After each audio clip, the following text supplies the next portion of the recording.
ನಮಸ್ಕಾರ ಅನ್ವೇಷಕರೇ, ಇಂದಿನ ವಿಡಿಯೋದಲ್ಲಿ ವಿಷ್ಣುವಿನ ದಶಾವತಾರನ ತಿಳಿಯೋಣ.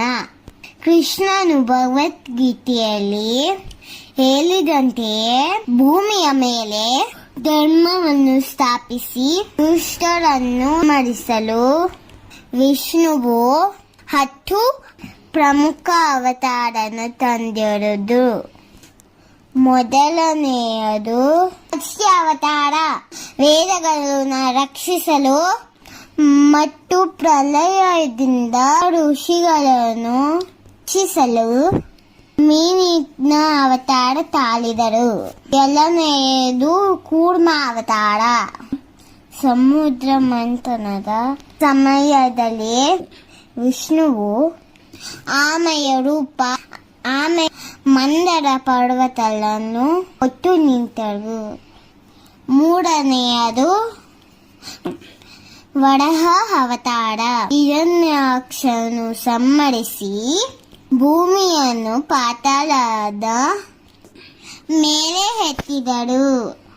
ನಾಲ್ಕನೆಯದು ನರಸಿಂಹ ಅವತಾರ, ಹಿರಣ್ಯಕಶಿಪುವನ್ನು ಸಂಹರಿಸಿ ಭಕ್ತ ಪ್ರಹ್ಲಾದನ ರಕ್ಷಿಸಲು ನರಸಿಂಹ ಅವತಾರ ಎತ್ತಿದರು. ಐದನೆಯದು ವಾಮನ ಅವತಾರ, ಬಲಿ ಚಕ್ರವರ್ತಿಯ ಅಹಂಕಾರದ ಮುರಿದು 3 ಲೋಕಗಳನ್ನು ರಕ್ಷಿಸಲು ಬ್ರಾಹ್ಮಣ ಬಾಲಕನಾಗಿ ಅವತರಿಸಿದರು. ಆರನೆಯದು ಪರಶುರಾಮ ಅವತಾರ, ಅಹಂಕಾರಿ ರಾಜರನ್ನು ಸಂಹರಿಸಿ ಭೂಮಿಯ ಮೇಲೆ ಶಾಂತಿ ಕಾಪಾಡಲು ಪರಶುರಾಮ ಅವತಾರ ತಾಳಿದರು.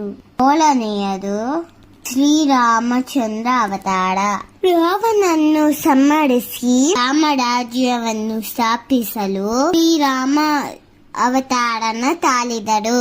8ನೆಯದು ಕೃಷ್ಣ ಅವತಾರ, ರಾಕ್ಷಸನರು ಸಂಹರಿಸಿ ಸಾಮಾನ್ಯ ಜನರಿಗೆ ಗೀತೋಪದೇಶದಲ್ಲಿ ನೀಡಲು ಕೃಷ್ಣ ಅವತಾರ ತಾಳಿದರು.